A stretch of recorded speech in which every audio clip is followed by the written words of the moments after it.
The time is now 6:02, and I'd like to call this meeting to order. The chair is seeking an adoption of the agenda. President Watry, I move that we adopt the agenda as printed. I second. All right, it's been moved and seconded. Is there any discussion? All right. Ms. Payton, if you could, can we call it to a roll call so that we're able to know who's all present? Sure. Director Brooks, Present.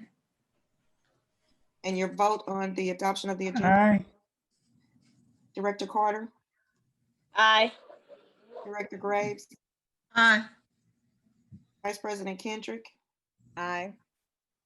Director McGee,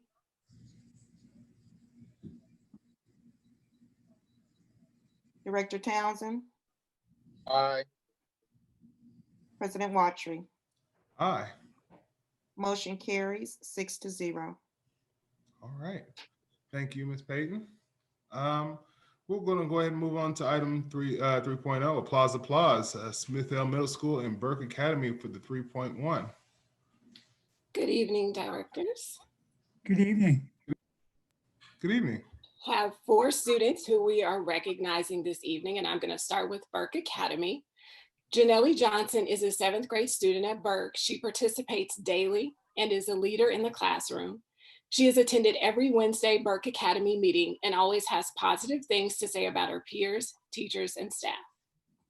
Ryla Dixon L. is a senior at Burke. She has finished 5 courses in Plato so far this semester, as well as being selected for Higher KC's internship program. She participated in the A Day in the Life of a Police Officer internship. And third from Burke is Kif Simon. He is currently enrolled in the Missouri Options program. Kif is a non-traditional high school student who has returned to obtain his high school diploma. He has passed 3 of his exams, and if he continues to work hard, he should finish the Missouri Options program by winter break.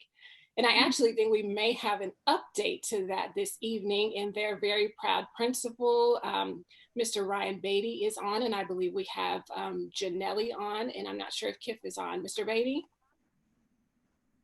Yes, an update. So Kif has actually passed 5 of the 5 exams. So we got some good news this afternoon that he has officially passed all of his tests. So yes, Kif is our first Missouri Options graduate, has completed all of his coursework and is good to go. So so congratulations to Kif.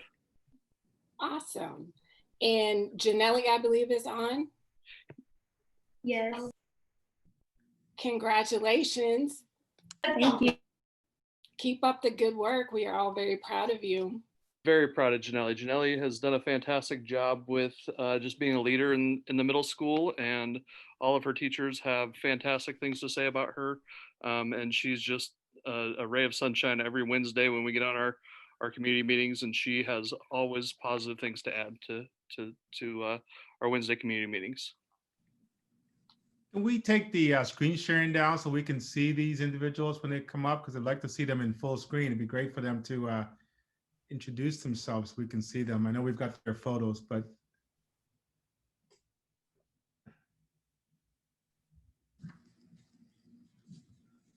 just stop sharing, that's all. Yep.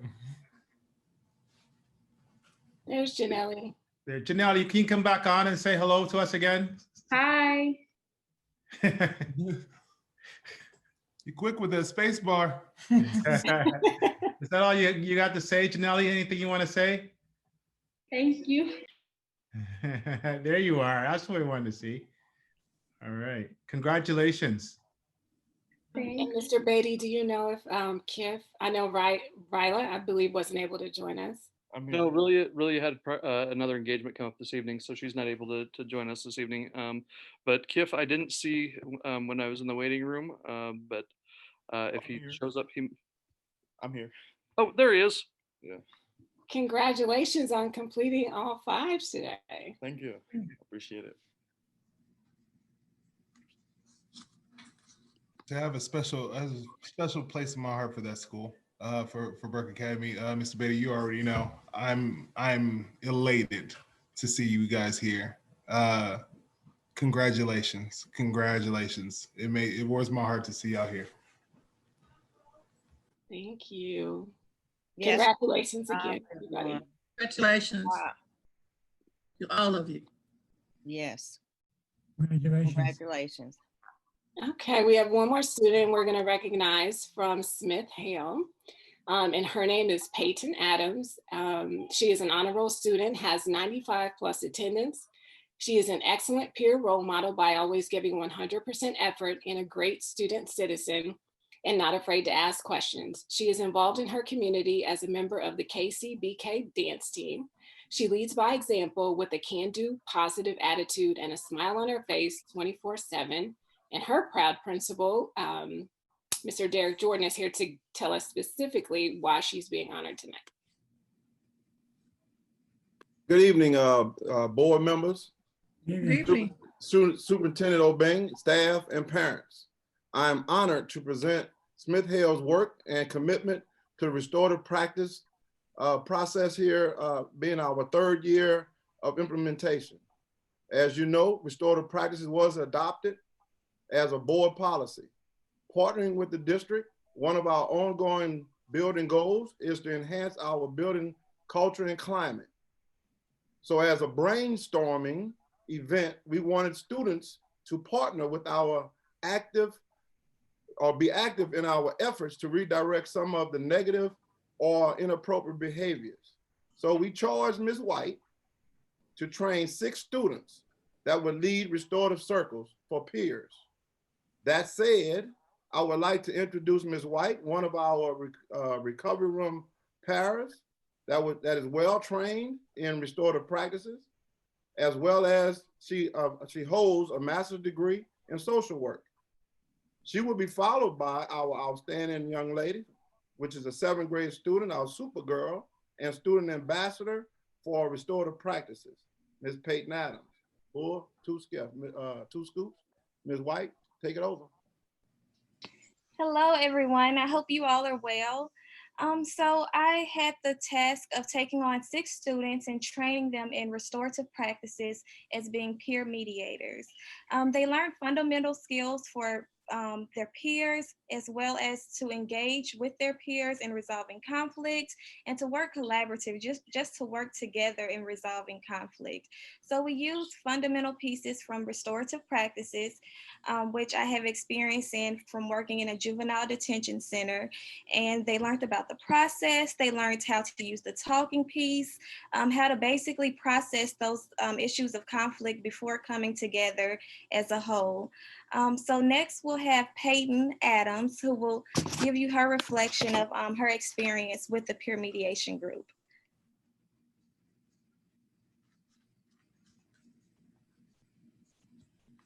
Hello, I'm Peyton Adams from Smith Hill.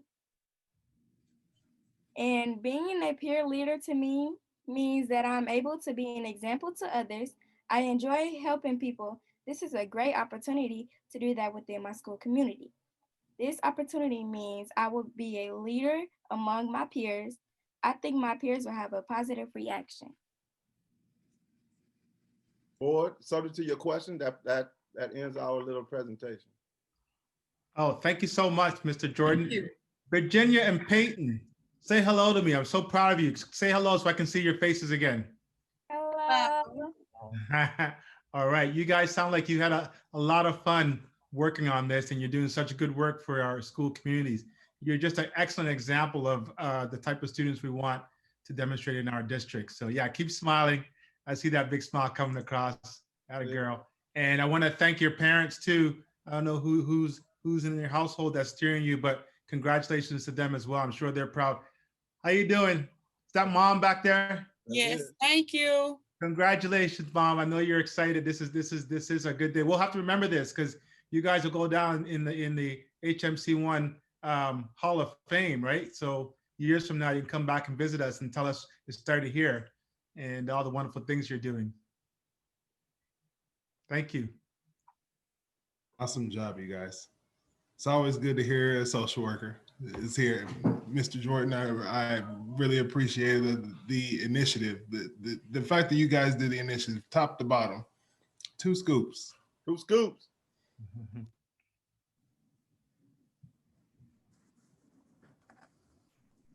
And that is it for applause, applause. Thank you, everybody. Thank you. Thank you. Thank y'all for coming. It's good to see your faces.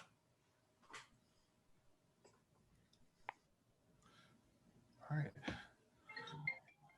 So we'll have the screen go back to being shared so we can get a look at the agenda. Hi. We're gonna move on to 4.0, Above and Beyond Awards. Some of you gonna come. No, okay. No, I want Point of order. Point of order. Yes, ma'am, point of order. She got it. I think we got it muted. So 4.0, Above and Beyond Award, excuse me.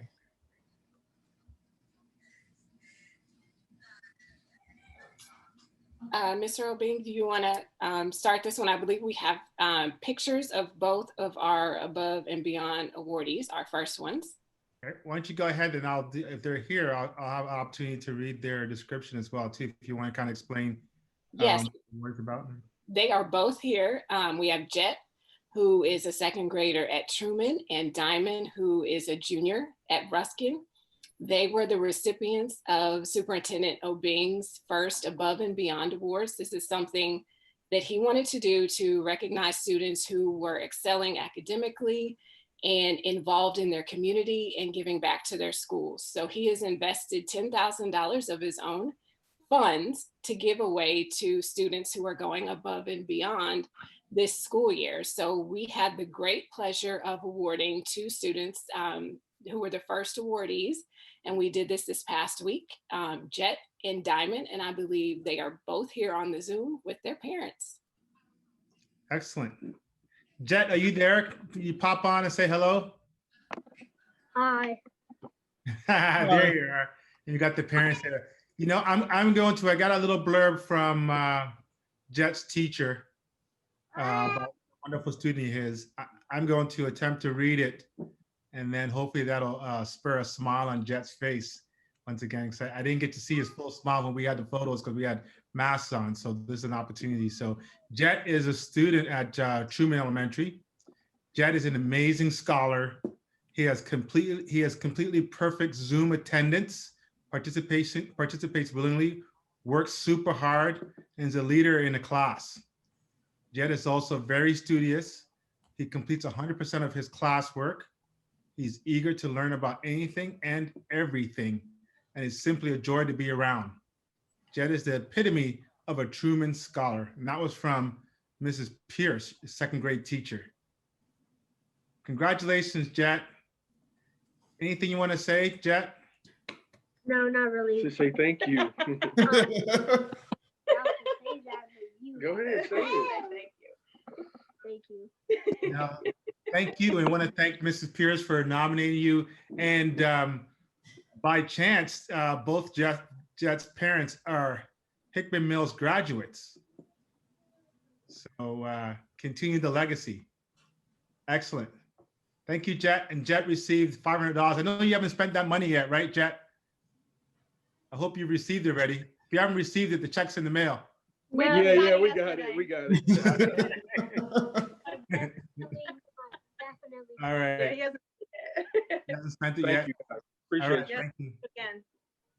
Excellent. So Diamond, are you there? Will you pop on, Diamond, if you're on? Yeah. Hi, good evening. Hey, good to see you. And you've got your family with you right now. Yeah. Excellent. Congratulations. I'm going to read the blurb I got from your school.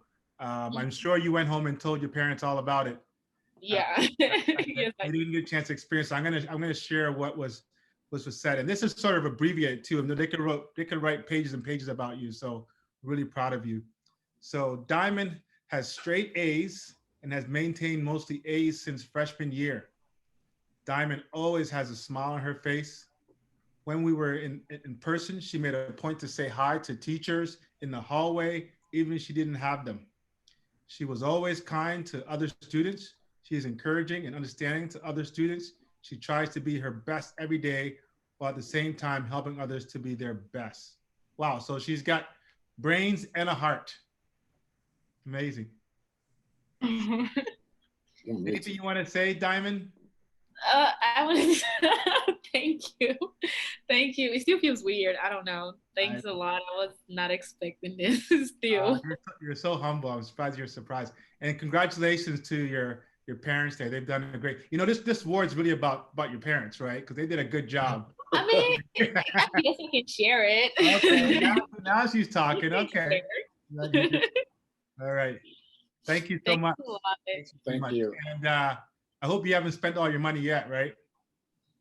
I'm trying to open an account for her with it. Yeah, we haven't. You're gonna open an account. Good. There's an opportunity to learn some financial literacy, right? So yeah, perfect. Good stuff. Well, congratulations. I know you're gonna do well and you represent us so well, and we appreciate your commitment to your own studies and our district. Take care. Have a nice day, guys. Thanks a lot for inviting me. Thank you. Thank you, guys. All right. All right, moving on to item 5.0, which is audience comments. This is open public comment. Is open to any community member with a 2-minute limit. We will not exceed 20 minutes. So are there any audience comments, Ms. Payton? We have not received any in writing. All right. Okay. With that being said, I guess we'll keep it moving. On to 6.0. Yes, tonight we're going to provide you the November bond update. We have with us tonight Justin Durham, lead architect for Hollis & Miller. We have Joel Smith from Universal Construction and Marquise Kenyon from Universal Construction, and Latasha McCall is with us as well to help report out on the progress on the bond. So I'll turn it over to Justin. Very good. Well, good evening, everybody. I'm Justin with Hollis & Miller. It's good to see you guys again. I wish we could be in person, but this is kind of the world that we live in today. So we're just going to roll with it and power right on through. You guys are doing a great job as a district. So tonight, we just wanted to give you guys a quick design and construction update. Wanted to show you some updates on the 2021 summer projects that we'll be working on next summer. And then Universal is here with us tonight. We've got Joel and Marquise, and they're going to give us a little bit of the construction update on the things that are actually happening right now in the district. So we'll start with an example of what you guys saw last time. So remember last time when I presented, I showed you guys some of the concepts that we had been working through with Dan and the leadership team. He had been meeting with the principals to get that feedback for us, to be that conduit, and he's done a great job. I really appreciate Dan and his efforts for keeping us involved with the teachers and the students and the staff, even though we can't necessarily in person do that as much.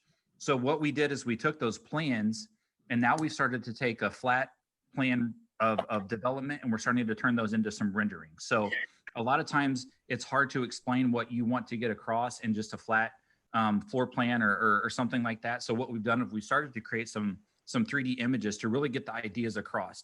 So a good example here is we had talked a lot about improving the ADA accessibility at a lot of our sites. So this is just a good example of a rendering where we have started to create an ADA ramp at Burke to facilitate some of that ADA accessibility needs that we had around the district. And we're doing that at all of our locations for this summer. Another thing that we had talked about is the secure entries at every single building. And we want to make those welcoming and inviting. So this is just a good exterior shot of what that main entry, that secure entry would look like at Burke. And then when we scroll down, we really start to translate what that could look like from the inside. So this really starts to give you an idea of how that glass vestibule would look. You have lots of transparency, lots of daylight coming through, yet they are a safe and secure vestibule with locked doors and the ability to be a good entry point for our school district. So again, we're just showing kind of what the reception area and what the office could be. You can see the window there so that she can see visitors and patrons as they're coming up to the building, and then she can vet them before they come into the vestibule and then let them in and then into the building so that they would have access to our staff and students. And we've tried to do that at all of our locations. So a good example is the next one here at Dobbs. We tried to keep them all very cohesive in the design elements. one of the things that you guys talked to us a lot about during the bond process and the bond planning was we wanted to create equity for all of our buildings.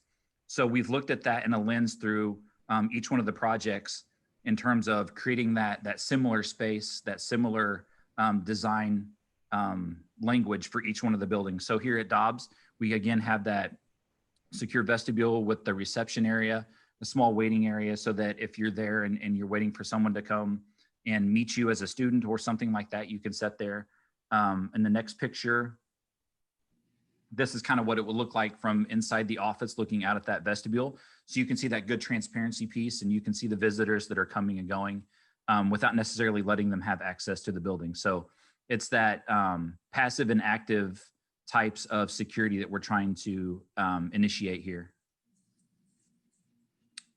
Again, at Warford, this is just a very similar look. You guys can see we're trying to keep that design language very, very much the same across the district. So you'll see a lot of the same elements in terms of the reception area, the lobby, the waiting.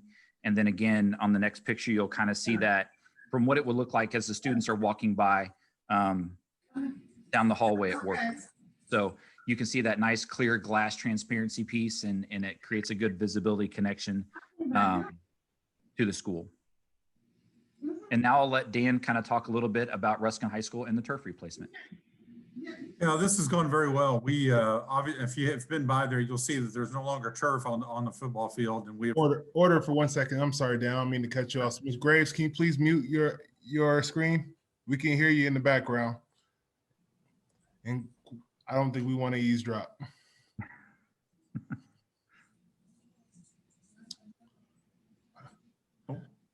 Or can we get some technical help on that aspect as well? Dan, I'll have you keep going. Okay, sorry, I lost my picture. Sorry. Donna, can you bring that up? Mr. Vitale is running the screen this evening. Sorry, thank you. No problem. So we took up, obviously we're in the middle of replacing the turf at Ruskin High School that you guys approved not too long ago. Process is going very well. We've had great weather to do this as well. So that's been a huge benefit for us. They've done a great job of getting the base ready. And this is the key function. You know, one of the key factors in this is regrading the base that is currently there and making sure we have a great base to put our field on. So they're about complete with that. They had to replace the curb. And if you'll go down to the next slide, I'll kind of tell you on the left-hand side, there was a curbing that went all the way around the field that separated the field from the track. And that curbing, as you can see from this picture, had been deteriorated to the point where it no longer could function. So they had to rip that part out and replace that curbing all the way around. So it really looks seamless and looks fantastic. And we're ready to started to begin the process of putting the green part of the field back on. So I put a picture of the goalposts because we're also replacing the goalposts. They are deteriorating at a rapid rate. The bases of them are rotting out, and you can see we're constantly fighting them because of that. I took this picture on purpose because it's always leaning, and we're always fighting to straighten them up and get them and keep them straight because of the instability of the bases for these goals. In addition to this, these were placed by the NFL back in 2008. It was an NFL grant, and they're NFL standard. So what that means is that they're narrower and actually longer than they're supposed to be. In high school, you have high school goals, college goals, and then even narrow as NFL goals. And I assumed that they thought we had some NFL players, so they placed some NFL goals there. But actually, it would be to our advantage and to match Missouri High School Activity Association rules, we need to put high school goals there. So we've ordered 2 new goals to be placed in their place. So we look forward to getting those in too. Again, our goal for that is everything to be completed prior to we leave for Christmas break. So you should see all the foundational work is almost done. So you should start seeing some green here pretty soon. And hopefully at the next board meeting, I'll have a final version to show you on the football field. And then budget update this week or this month isn't too much. I think we'll have a lot more to share with you next time.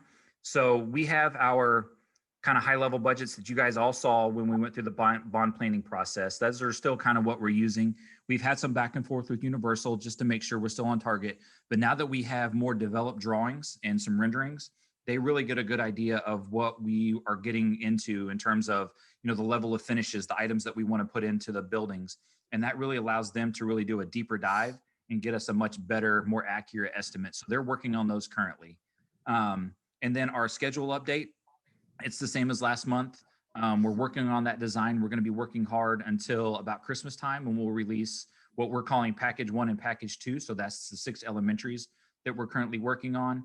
And those will be ready for bid. And then at that point, Hollis and Miller, we will give those to Universal. They'll take them.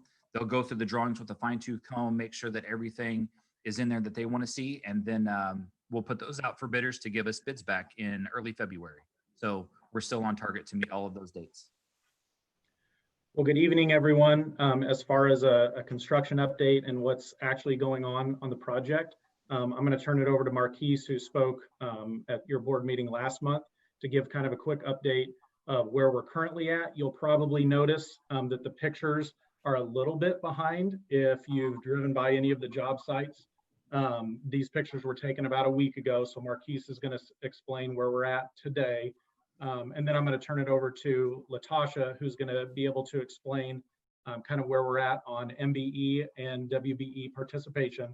I know Director Brooks, you asked last meeting to have some greater breakout.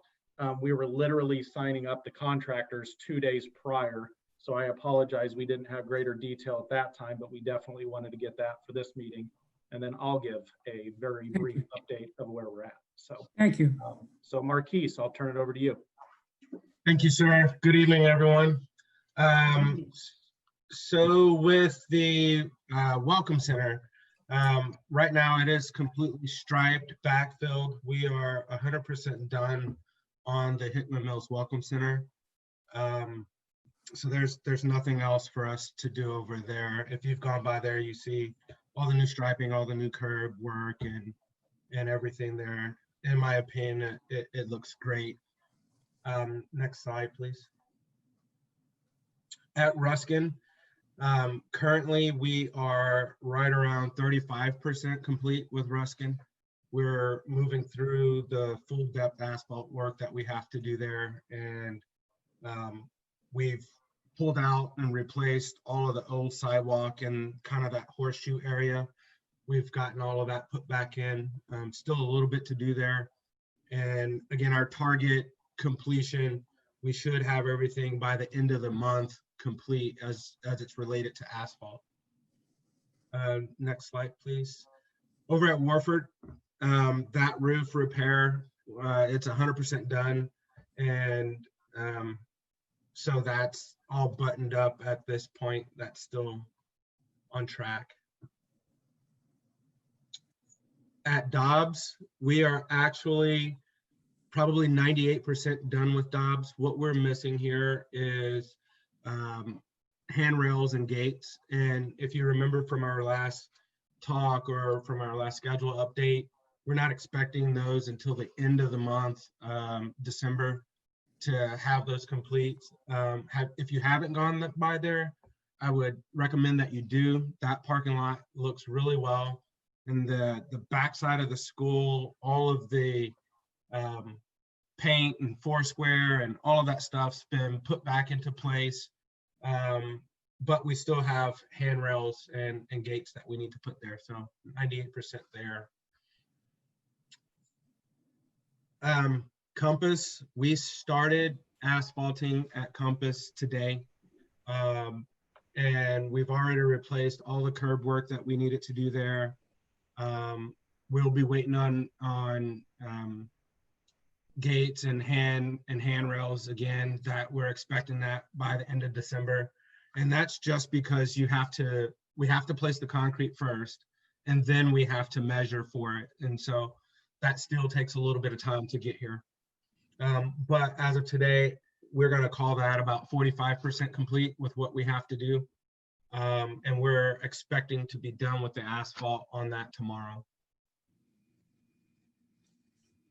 At Santa Fe, playground's done. We are 98% done there at Santa Fe. We seal coated and got that done. We're planning on getting it striped. It doesn't look like that at all. It's completely but it looks a lot better, I promise. And so we have a little bit of concrete to place and some striping to do over at Santa Fe along with gates, and then we're done there. And Smith Hale, there again, 98%. We have some backfilling to do. But as you can see from this photo, we had some construction debris to clean up, some backfilling there in your top right corner that we need to get cleaned up and make look presentable. And then we'll be out of that space and you'll have it back.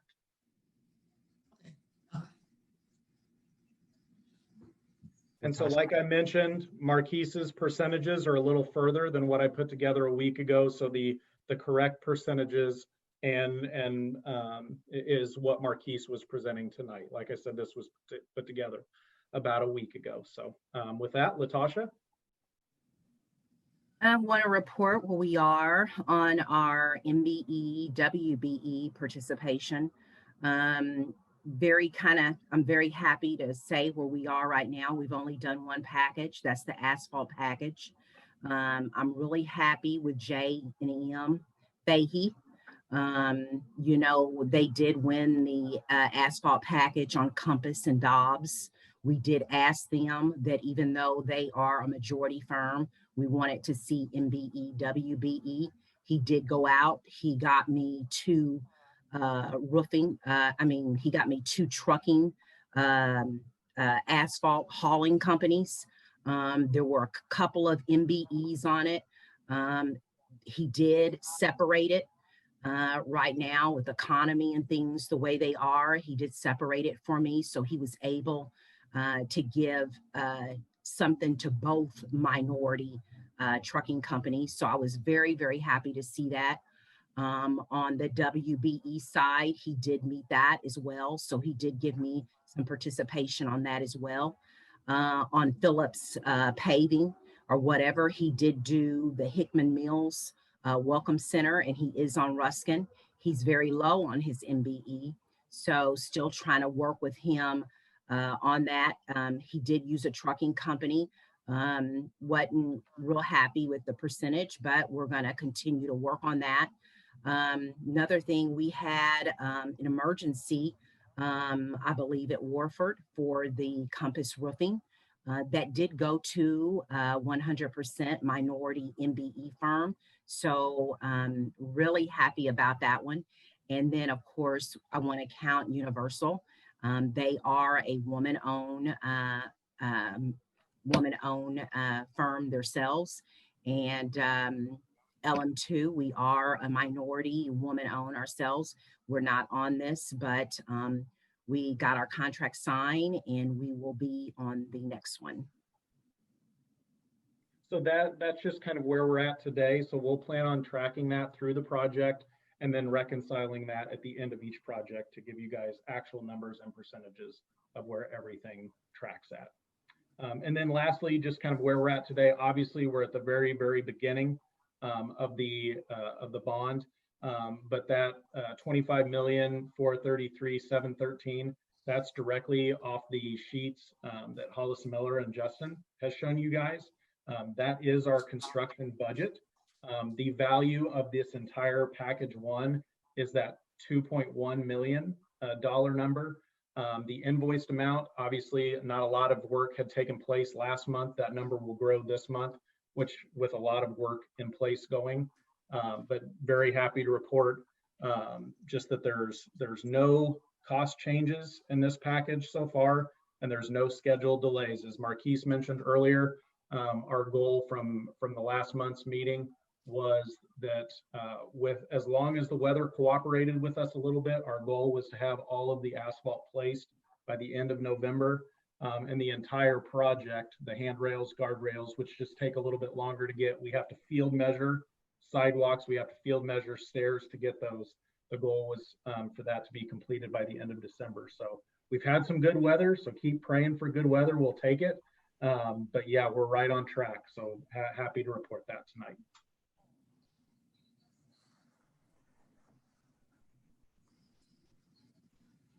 Mr. President. Yes, sir. Yeah, I asked anyone, maybe Ms. McCall, I don't know. All of the MBEs and WBEs, have they been certified through the city's Human Relations Department? Yes, they have. We're And taking their MBE certifications from the city of Kansas City. all right, I'm this Fahey has the contract on share with me what that is again, or share with us. He got Compass and Dobbs. We divided it up. We just didn't give it to one contractor. So he got Compass and Dobbs, and Phillips got the Hickman Mills, the Welcome Center, and they also got Ruskin. So Director Brooks, I think probably what you're asking, like if you go on the city's website and look them up, you're not going to see them on there because they're not a certified contractor, but they're subbing portions of their work out to different trucking companies, hauling companies that are certified women-owned businesses or minority-owned businesses. So that's where we're tracking where we are today. But when we reconcile the whole project, we'll give every single name of every contractor underneath, whether it's Fahey or Phillips or us or whoever it is, and provide that additional breakout. That's just where we're tracking today. Okay. Hopefully that Okay. makes more sense. What's the how much of the project does Fahey have? Is it what? I could tell you they have around just off the top of my head, and I can get this exact number for you, but they have around 35%, if I remember correctly. Okay, I wouldn't be satisfied with 3.83 and 6.50, particularly the 3.83. Fahey, well, doesn't have the best record for minority participation. Phillips in the paving, that seems to be very, very low. And I guess I got to ask this first. What percent of the project is yet to be completed by Fahey as well as Phillips paving? That's a better question, I guess. How much more, what percentage is showing here of the project, of the amount that project that they have?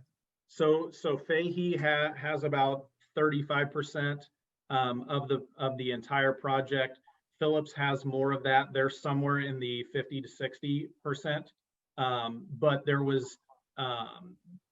I will say there's no established goals on the project. But when we were having our post-bid interviews with all of the contractors, not just these two, with everybody, obviously we were encouraging it. Fahey said that they should be able to get us around 8%, was what they told us in their post-bid interview combined. And so they've hit what they told us that their goal was. Phillips was a lot lower than that. They were around 4 to 5% is what they told us in their post-bid interview. So we were talking with them and trying to give them some ideas of how they could increase that. I will say that their number is low today because who they use, it happens to be hauling also. It is on an hourly basis. So it's not like a lump sum total amount of their contract. So every time they're hauling in material or hauling out material, they're being billed by that minority firm. So that number will continue to go up. So we're still working with them on that, but we can absolutely provide the percentage of the overall project. Mr. Weekly, I thought we were going to put some goals on this project. We can't put goals. That was very clear that because we have never done a disparity study, we could not do concrete goals because of that. Well, I don't know whether the council is on. It would seem to me that, and we discussed this before, at least we ought to at least charge them with some what we'd like for them to do. I mean, we'd like for you to have 10%. We're the ones that have the money, and they're trying to get the money from us. These are taxpayers' dollars, and it does make sense for us to. And not, first of all, regardless of whether we have a disparity study or not, we're the ones that got the money. We should say to them, and we discussed this before, way before we went into the bond bid, that we ought to be saying to them, here's the amount, here's percentage that we're requesting of you. And I hope council is on it. there's no law against saying that. You don't, even if you don't have a disparity study, even if you don't have goals, but we're the ones that have the money. This is taxpayers' money. And for these folks to come in with this is a disgrace. This is a disgrace. With people, with minority contractors out there that don't have work, these folks, if they don't do anything, we don't have anything to say about it. This just doesn't make sense. I'm certainly not dissatisfied. I'm not satisfied with this. I know that Mr. Carl is doing the best she can with what she's got, but this is certainly not acceptable. Dan, this is not acceptable. Mr. O'Bean, this is not acceptable. Board members, this is not acceptable. To you out there, this is not acceptable. Now, and we, as I said again, I hate to keep repeating it, but it was our discussion, Mr. Weekly, that although we don't have goals and on these because there's no disparity, we still can say, here's what we'd like for you to do. And that's it. And anyone who bids these contracts ought to have that in mind. This is a disgrace. Well, I know the Universal Construction we only has, having this out of it. That doesn't make sense to me. well, first of all, we've never, the 10% that you're stating is the first time I've ever heard of that. So, you know, I'm not saying what percent it was. We need to have some goals. I just pulled that figure out. No, you're right. I did not say that. I didn't say it then. I just said we should have said we would like for you, Fahey, even in the bid package, before it was over, in the discussion about the project. This is a $30 million project. And the way we're going now, we'll be good to get $3 or $4 million out of that $30 million project. It's a disgrace on our part as a public entity. Director Brooks, I think I hear what you're saying, that there wasn't any conversation around actually setting some goals, and you expected that to be an expectation, right, going forward, right? In terms of at least having a goal. This was discussed before you came on board. Okay. And we discussed this. And no, there's no disparity study to indicate whether or not there is a disparity in relationship to what's available out there. But that doesn't make any difference. We're the ones that got the money. We're the piper. It's we named the tune. And for us to say, well, we can't do anything because there's not a disparity, that doesn't make sense. Well, I think it's important that if we Universal wants to contract or anybody else wants to contract and Fahey wants to contract, then we should have said to them, this is the goal that we would like for you to reach, Okay, then you need to tell me what that is. The board needs to tell me what. Well, Weekly, you're in the business. I mean, you could have said whatever percent that you think was equitable. I mean, it's not necessarily a board. The board could have done that, but I mean, we leave that up to you to say you're in the business. Okay, you understand what I'm saying?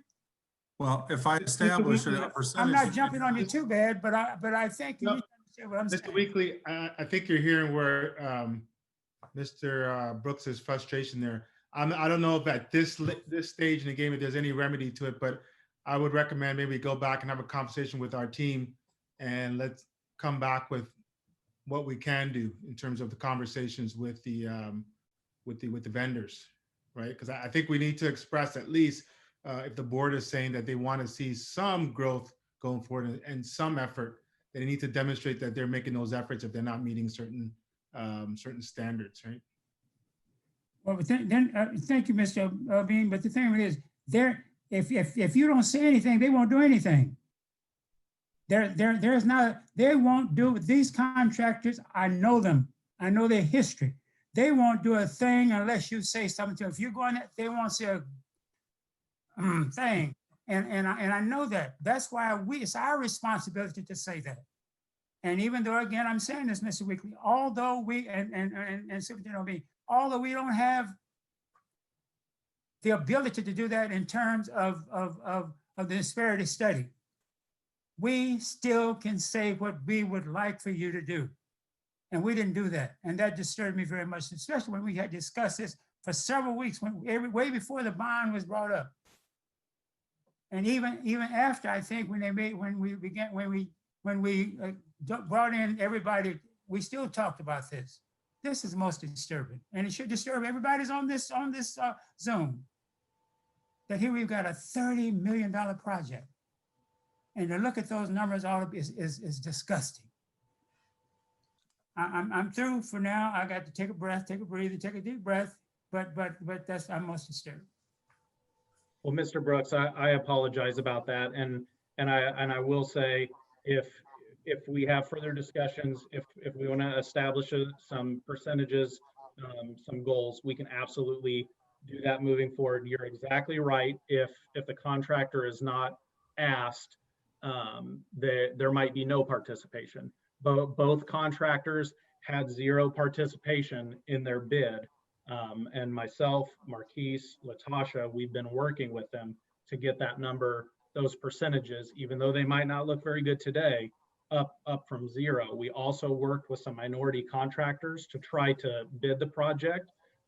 Some up and coming contractors, we tried to help them out as much as they could. They bid the project, but they weren't successful in getting the project. So we can, and I guess I want to make sure you know, I hear you loud and clear. It is $30 million. This is only the very first kind of small portion of that. I don't want to diminish that, but if there's established percentages or anything like that, or goals that we want to talk about moving forward, I think we absolutely can. We definitely want to do it now before we get much further and look at that legally, what we can do there. So I apologize, you're frustrated, and I hear you, and I want to make sure we get that corrected moving forward. Thank you, thank you. I'm going to continue, Dan. I love you, but you know me. Please. President Watson, I'll make a suggestion for on the staff half. If Mr. Weekly, if you can get internally with the with our vendors, have an internal conversation, and maybe perhaps we'll come back at a later date with what are the expectations, what can we do as a board in terms of our asks with the vendors, and maybe we'll talk with legal as well too, and give the board an opportunity to have some conversations, because we are at the beginning stages of the 30 million, so we haven't spent it all. So we can, going forward, we can set some expectations around what we expect. So if we can have an internal conversation, and then we can come back and bring some facts to the board for further conversations to set some expectations, that'd be great. Mr. Townsend, I saw you muted. Yeah, I think one thing that we did in the past on a bond issue is that we gave, in lack of better words, extra credit for minority contractors. No, they may not be the cheapest, but if they were reasonable and close within the lowest bids, you know, we gave them extra consideration. That's one thing the board may consider in the future. I don't know, it's the option of the board and the pleasure of the board on whether they put more emphasis on minority contractors. Thank you, Mr. Townsend. Marquise, you unmuted too. I did. So asphalt is, and trucking is one of the trades, so that everybody understands really, it's one of the trades that there aren't a lot of minority contractors in.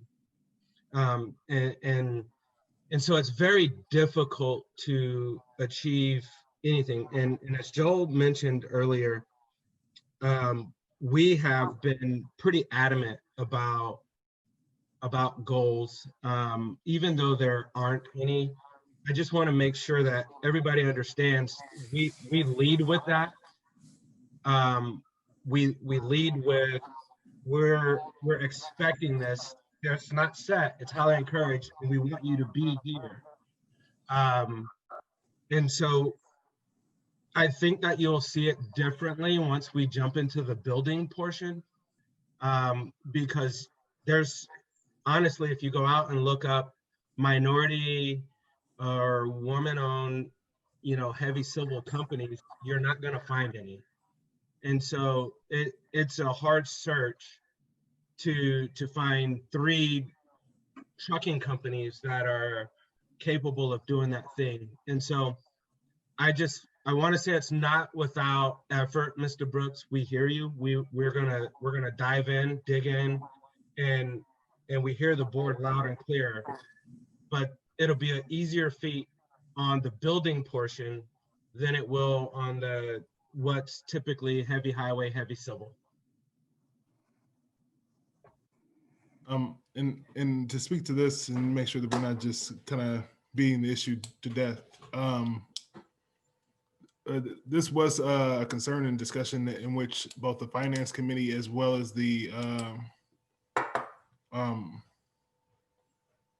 committees that were present before our transition, even with our board, in which we stated it's. But what I'm hearing is a both and not an either or scenario.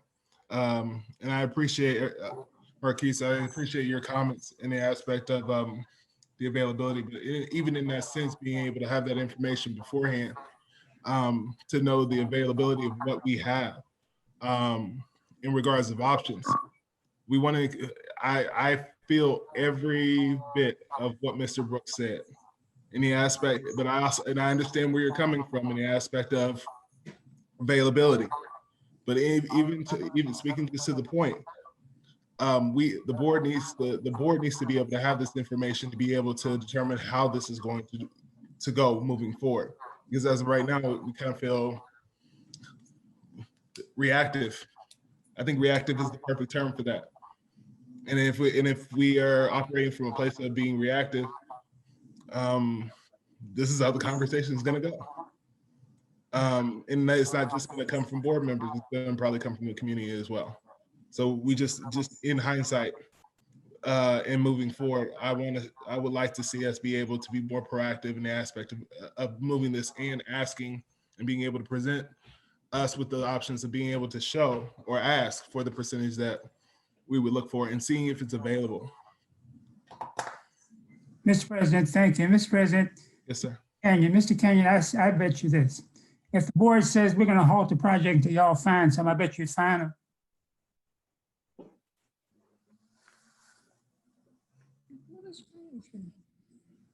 All right. With that being said, I appreciate you guys presenting. I appreciate the comments and I appreciate the intellectual discourse. I'll call it that. Thank you, sir. So that we can move forward and be on the same page. Thank you for presenting as well. Thank you. All right, now moving on to item 7.0. Actually, before we move on to this item, I just want to make an announcement. I don't want anyone to think the Director of Media could not be here. He had a car issue and did call me and was from a pickup truck. He had to be towed. So as soon as he is able to be here, he will be. So with that being said, moving forward, 7.0, consent items. In which thank you, sir. Go ahead. Items. Is there a second? Second. Motion's been moved in second. Is there any further discussion? No discussion on consent items. Yeah. Exactly. Covering my bases. With that being said, let's go ahead and call it to a vote. Ms. Graves. Aye. Mr. Brooks. Aye. Vice President Kendrick. Just to clarify, because he kind of broke up. So are we voting on all the consent items? Yes, ma'am. Okay. Aye. Mr. Townsend. Aye. Ms. Carter. Aye. Chair vote. Yes. Oh, no, I was making sure you could see me. My camera was on. Yes, ma'am. Chair votes aye, motion carries 6-0. Mr. Washer, can I just do a reminder for board? I know we had our training last board meeting. Just a reminder to board members at the beginning of the meeting when the agenda is being approved, if there's an item on the consent agenda you wish to be pulled for discussion, that is the time to make that motion. Thank you, Mr. Obeng. And force of habit in asking the aspect of a discussion. With that being said, moving forward, 8.0, new business. Good evening. If you'll, the bottom one, the PowerPoint, Johnny. Thank you. This is the financial report as of October 31st, 2020.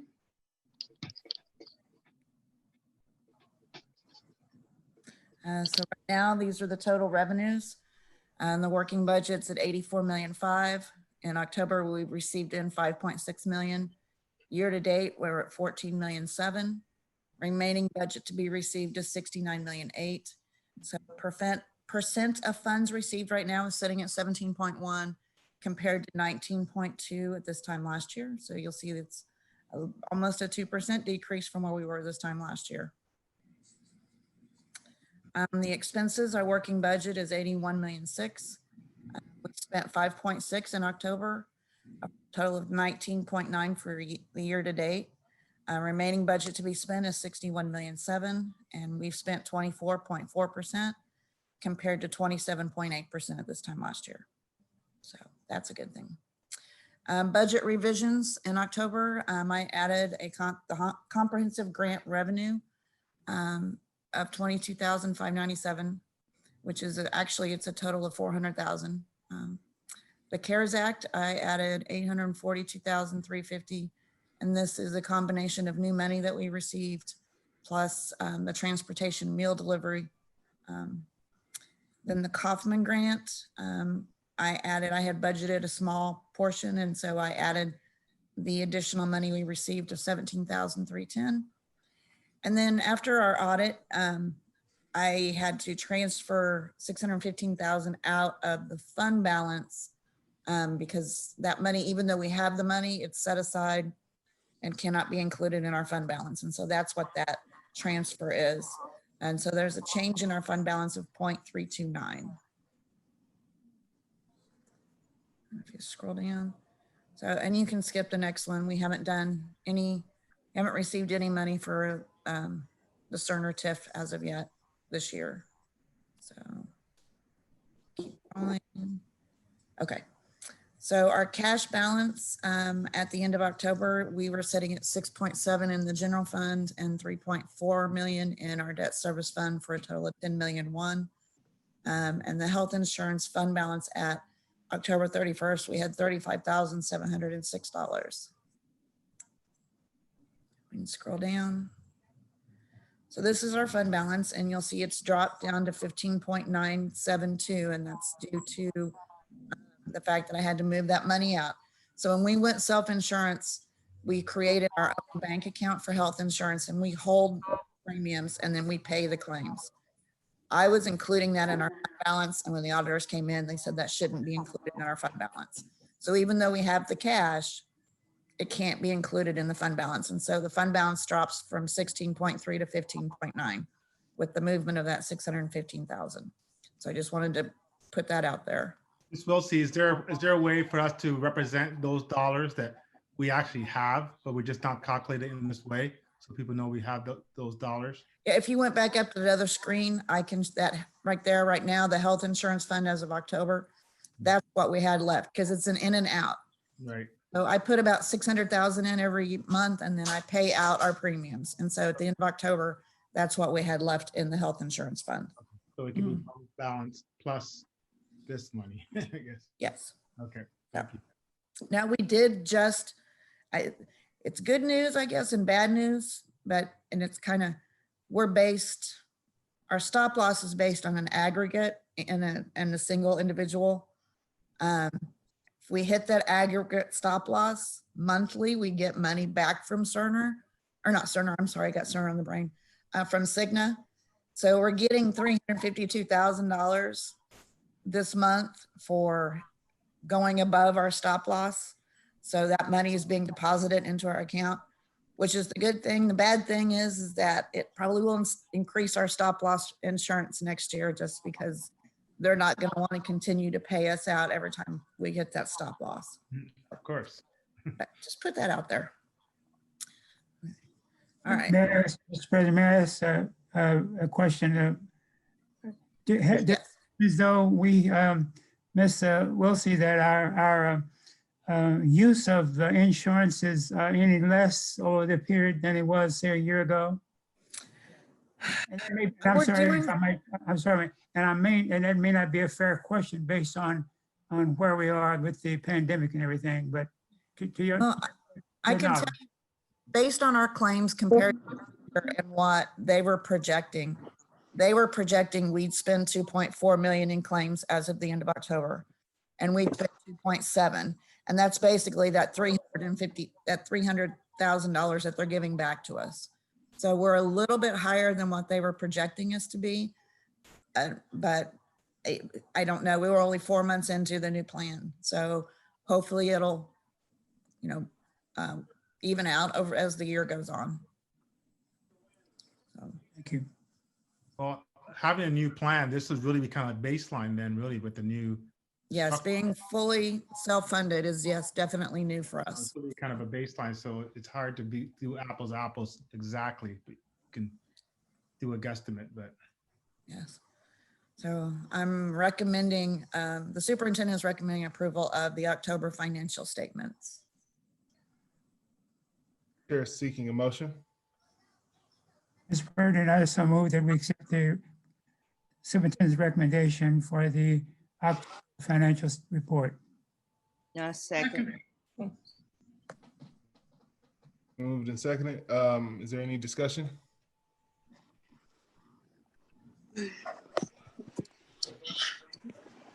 And I just have one statement. So just looking at the fund balance and looking at the projections in the next year, I've seen significant numbers change towards the next year. And I know that's due to the current situation that we're in, but I've noticed the baseline has gone from single digit to almost looking similar or close to identical to where we are right now. Right. And not so much in the aspect of elaborating on that, but in the aspect of having a healthy fund balance, and that's kind of been the focus of the ever since I've been here on this board. Would it be safe to say that even with the projections based on what they are right now, they're destined to fluctuate based on the unpredictability of whatever happens next? Yes, and the majority of the reason that the fund balance has gone down is because what we're receiving in this year is going down. So that carries forward. And then in my projections for the next 2 years, I've added some of that revenue back in that we should be expecting, but it's really hard. DESE hasn't even really determined how we're going to be funded. Because normally we're funded on attendance on 2 days, one day in September and one day in January. Well, nobody was physically in attendance, and I know, so we only get a percentage of that for next year. Transportation is still trying to figure out how we're going to get reimbursed for transportation next year, because October and February are the 2 months that they use to project out our mileage and our ridership. So, and we had none in October. So I don't know where DESE is in that conversation. In Proposition C, it's based on our sales tax and use tax and it was increasing and doing better. But now who knows with another shutdown, what that's going to look like. So it's just, everything's still pretty much up in the air. I hate to say that, but it's being very literal. And just even beforehand, before Mr. O'Bean got here, before the new board came on, we were all projected going up, and then we had the shutdown, and then we had numbers that pretty much put us back in what I can only refer to as a trauma response in the projections moving forward. So just wanting to make that very clear that having been in unprecedented times, we don't know what those projections are exactly that. And Right. just making sure that as my colleagues are here, that we make sure that we don't have a reactive or trauma response to unprecedented times when we don't know what's going on. Right, exactly. Thank you, Mr. Watry, for kind of pointing that out. I mean, we sometimes forget that we're in a global pandemic. It's a state of emergency. And just the fact that we have some money to continue moving on is a positive right there, but we don't know what the future holds in terms of vaccines, no vaccines, how long we'll be in virtual. And you know, the way the economic structure is set up in Missouri, we're somewhat penalized for being virtual and keeping our staff and students safe in terms of the amount of revenue that we get. So we don't know what's going to happen down the road, but at least we know that Ms. Wiltsey and her staff have kept the lights on, and we're continuing to move on. We'll continue to do that for the foreseeable future anyways.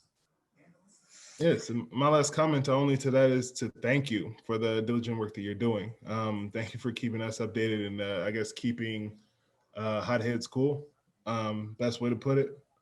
I really appreciate you. And I know this is your job, and I'm just thanking you for the job that you're doing, but thank you for being able to look at these numbers and put an analytical and critical approach to them. We appreciate it. Well, thank you. I appreciate that.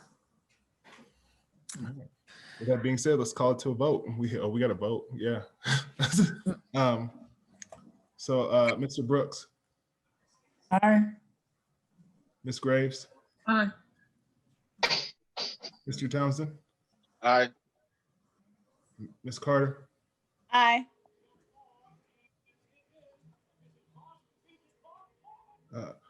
Mr. McGee. I don't think he's on. He's not here yet. I just want to be sure. Chair votes aye. Motion carries 6-0. No, you didn't ask me. Oh, I sure didn't. Vice President Kendrick. Aye. Chair votes aye. Motion carries 6-0. Promise I won't forget you again. Moving on to 8.2. So this kind of leads us into what we were just talking about. And this is a request for a tax anticipation note to get us through a month of December to be able to make payroll and keep the lights on. And it's due to, well, let me just go through the memo. So we are requesting a tax anticipation note for the month of December in the amount of 3.5 million. So boy, I have a glare I'm having a hard time seeing. Can we make that just a little bigger? So anyway, there we go. Thank you. So due to the impact of COVID-19 on the state funding, the district's in need of a tax anticipation note to cover the December 2020 bills and payroll. So the state funding in October did increase to 87.74% compared to the 83.06% we received in September. The transportation was cut 73,000 from September, from 75,000 to 2,113 in October. And the district is still paying back the clawback to Jackson County, and we have not received a payment from Jackson County since August of 2020. So at the time of this memo, we still owed them 214. We're down to 100 and let's see, 130,000, I think, is what we still owe as of today. So we're getting close to getting that paid off.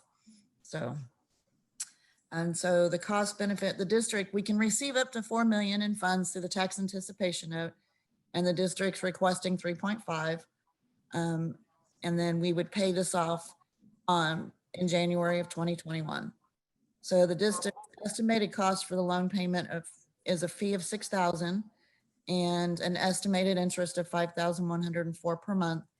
And that is estimated on an interest rate at the time of 1.75 through the district's banking institution. I'll have more information once, and if this is approved and I submit the forms to him tomorrow on basically what that interest rate will look like as of tomorrow. So, the result is the approval of the 3.5 million tax anticipation note which allows us to cover the December payroll and also allows us to use the funding we have to cover the accounts payable checks through December. So the superintendent is recommending approval of 3.5 million tax anticipation note with an interest rate not to exceed 1.75.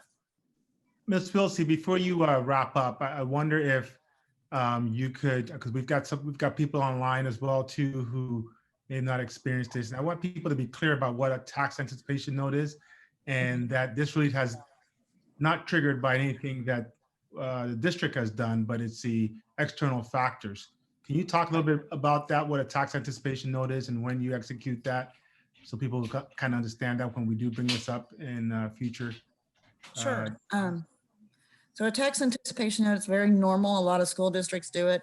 Actually, the UMB was telling me they've had quite a few school districts reach out to them this year to do tax anticipation notes, just because of the way the world is. But basically, it is a note that you're saying, if you'll loan us 3.5 million when we receive our tax, the taxes that we receive for your personal property and the assessed value in January, we will be able to pay this off then. So it's a tax anticipating note. So there's my puppy again.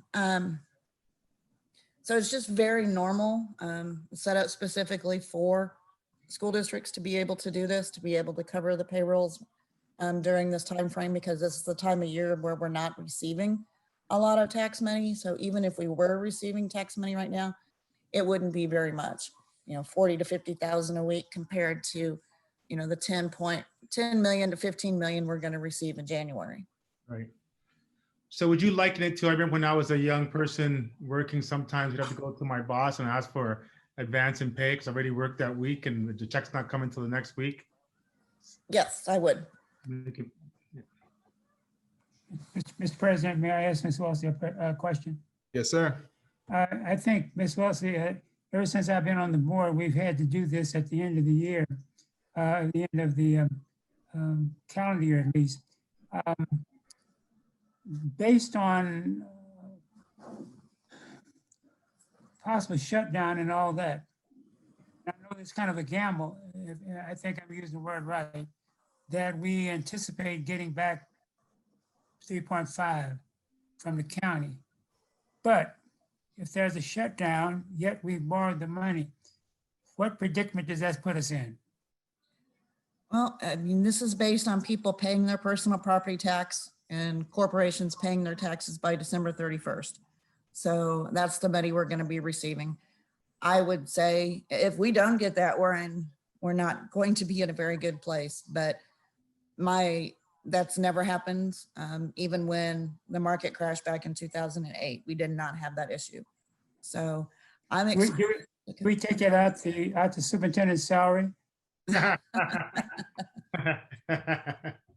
Thank you, Ms. Wilson. Point of order, President, point of order. I don't know if there will be a superintendent's salary, if that's the case. Oh. Can you hear me? Can I make a comment? I have a question to ask too. Because I just want to, Mr. Brooks kind of took my question. That's what I was going to ask, because I believe we did this last year and it was the same time last year and we had to go out and borrow money to cover salaries and pay utilities. And we didn't have COVID and it still took place. COVID wasn't happening. We didn't have a shutdown. My concern is this year we have a reason. Last year we did not. But it seems like this keeps happening again where we have to go out and borrow money from the bank.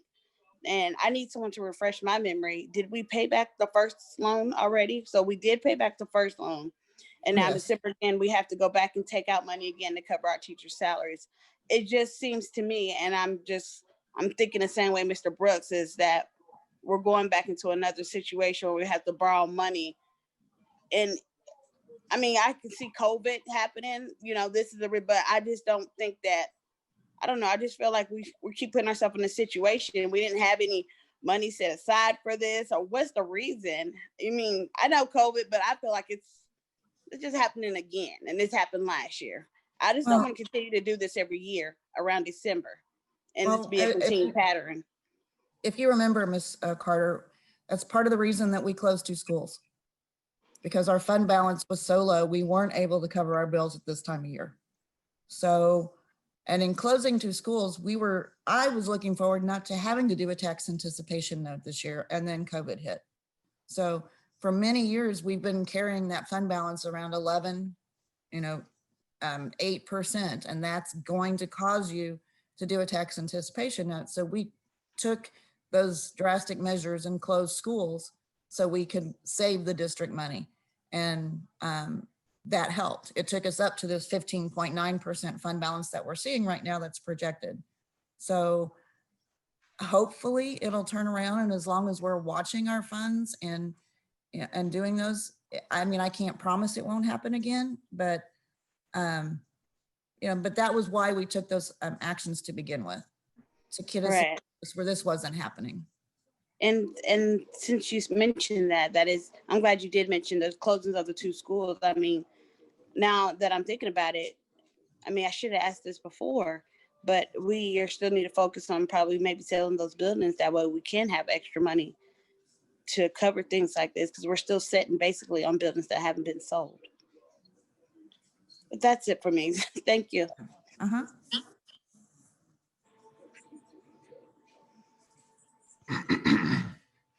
Any more comments from any more board members? All right, well then the chair is seeking a motion. Mr. Watry? Yes, ma'am.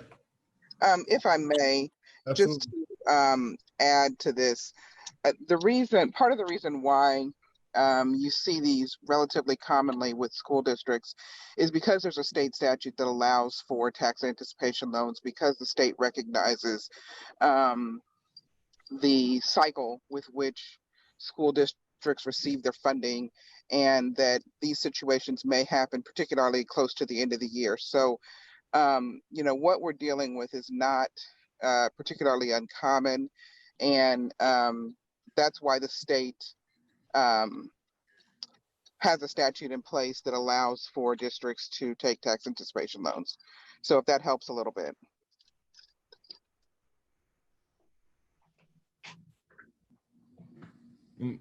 Not to even double down on what everyone else has doubled down, it was one of the reasons why I asked the questions about the fund balance. Like I said beforehand, the fund balance was projected to go up to a space where we wouldn't have needed it. And then all of a sudden COVID hit and we shut down, and that fund balance was hitting the bedrock. I think that's kind of put us in this situation. But even going forward, in normal circumstances, based on where we were projected on going, we would have been cool, and we wouldn't have had to do it. I think that Miss Shelley was speaking to that. But Ms. Carter, I really understand. I get the reason why you're asking that question, because it's something that has happened before, and we want to see about how are we moving forward to make sure that we're going in the right direction. I appreciate that. May I jump in for quickly? Just coming in and just with fresh eyes, seeing from what I'm hearing, it sounds like we had a pattern going on, and the board last year took corrective action, which was the sale of the 2 buildings, and then we had the funds. But this year the board couldn't take any corrective action against COVID and the state and the county withdrawing funds. So that's why it just happens to be tax anticipation in 2 years, but for different reasons. So, realistically, you would hope that once things get back to normal, we'll get back on that trajectory that the board took that corrective action, right?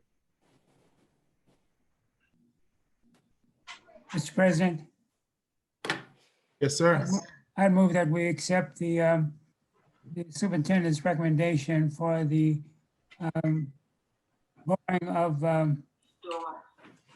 $4 million from United Missouri Bank to cover us for this period, $3.5 million to cover us for this period. Second. The motion's been moved and seconded. Is there any further discussion? All right. I'll call it to a vote. Ms. Carter? Aye. Mr. Townsend? Aye. Ms. Graves? Aye. Ms. Kendrick? Aye. Mr. Brooks? Aye. Chair votes aye. Motion carries 6-0. Okay, I've got one more item here, and this is for the approval of the resolution for the 2020 bond. I have Lorenzo Boyd here with Stiefel, who is going to present this evening. And actually, Johnny, he sent me a document right before. Is there any way that I can share? Can I email it to you? Why don't you go ahead and share it? I'll be quicker. Okay. So- All right. Oops, wrong thing. Let's see, let me pull it up. Okay. Where'd it go?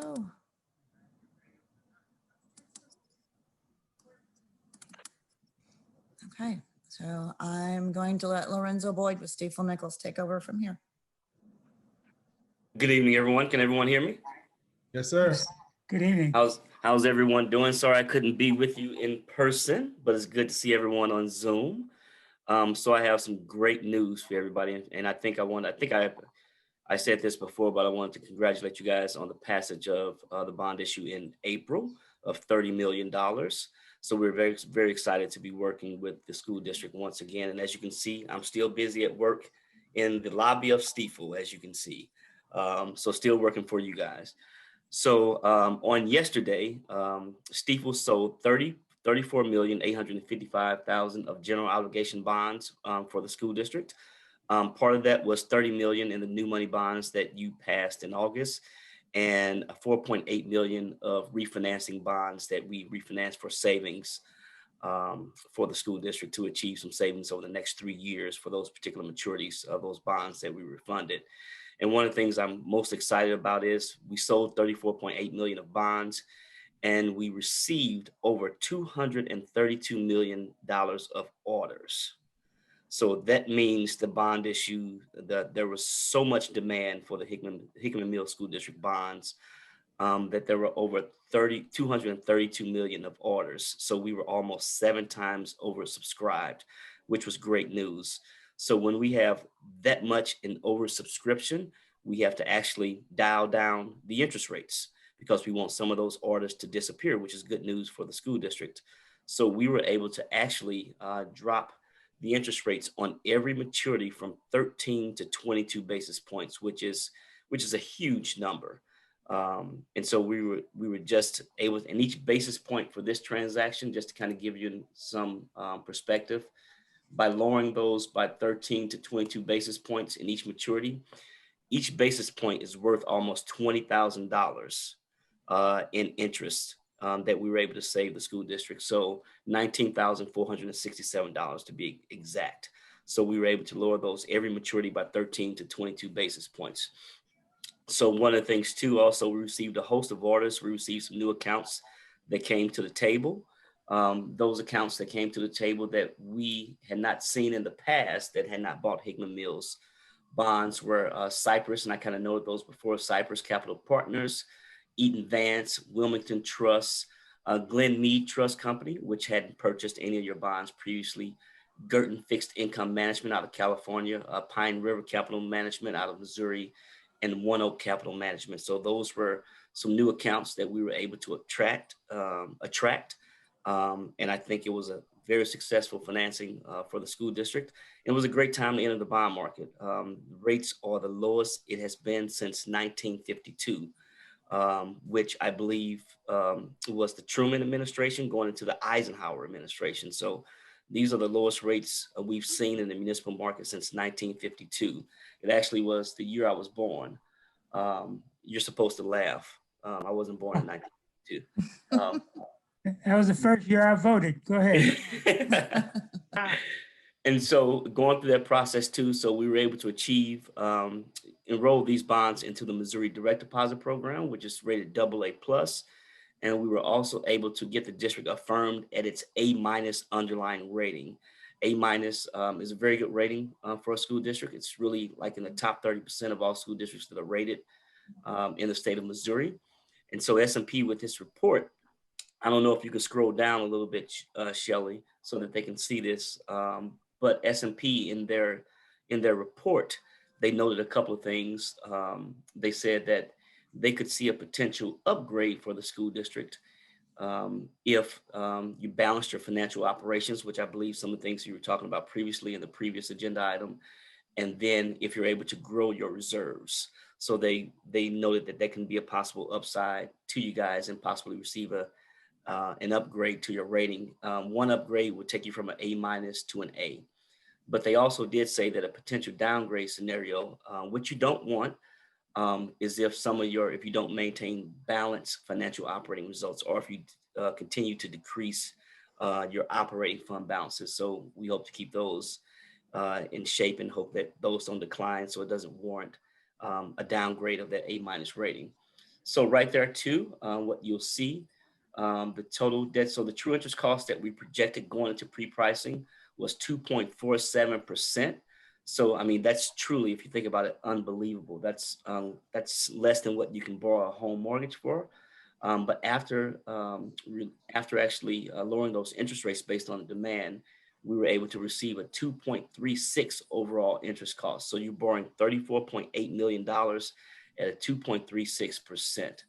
And with the refunding that I mentioned, which was only a 2-year refunding going out to 2023, we were able to save the district about $120,000, so about $60,000 on your debt service side for about 2.3%.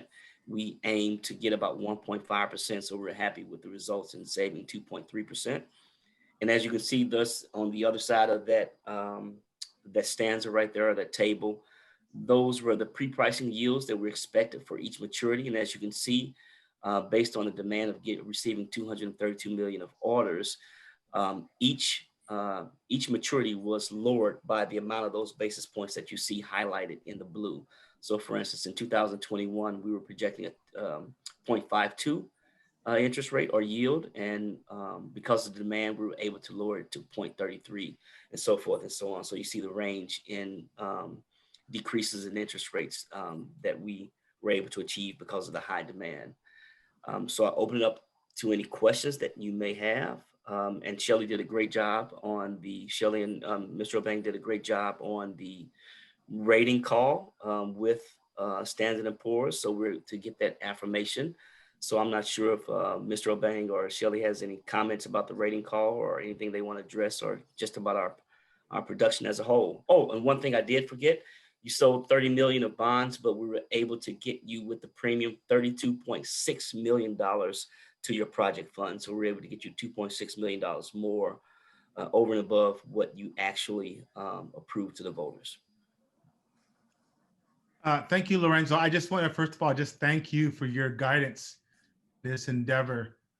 This is fabulous. This is fabulous news for us to gain another 2.6 million. And a lot of credit goes to Shelley and her team, and all the work behind the scenes have gone into this in terms of building up the credibility of our district. So at least we have one measure that we know that, you know, when things get back to normal, we're going to be even stronger in terms of being able to access resources and invite investment into our community. So thank you, and thank you for holding our hands through all the calls and information we had to share with there. And kudos to you, Shelley.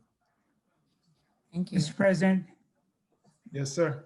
I have one comment and two questions. First of all, Mr. Boyd, I want us to be very kind to Northern Trust Company. That's where the city's pension plan comes out, and don't think that's why my pension comes from the city. Okay, I will. I expect that check every third of the month. Please be them. Every first of the month. The other thing, sir, I know I'm the only one on here that doesn't understand what an order is. You use that term quite a bit, an order. An order. Okay, so that's, for instance, we had $34 million of bonds. So like Northern Trust, I'll use Northern Trust as an example. They came in for $250,000 of bonds. So that is one order from Northern Trust. So each one of those accounts will put in an order, or in order to purchase, I should say, some bonds for the school district. Okay. Okay, which means that they have faith in the district. Otherwise, they wouldn't be buying the bonds. Exactly right. Okay. The second thing is that the I think you said, is it the 2.4, the 2.3 that reflects the 3.5 that we're borrowing? Or am So I- the 2.3% is the overall true interest cost for the borrowing. So that is your rate of your borrowing cost over the next 20 years for selling 34.8 million of bonds. But does that have any, I could have nodded off on you. Does that have any, Ms. Wilsey, any, or either one of you, does that have anything to do with the 3.5 that we're borrowing from the bank? I thought I heard you, there's some relationship to that, Mr. Boyd. I might have nodded off on you there. No relationship. No relationship to the 3.5 that you're borrowing. Oh, okay. All right. Thank you, sir. But Mhm. don't, the Northern Trust, don't bother them. Let them go. I let them go. If you guys approve the resolution, I'm gonna fill that audit just for you. All right, because on the 1st of December, I want my retirement check. Okay. If I don't get it, I'm coming after you and Miss Wilson. And maybe Not me.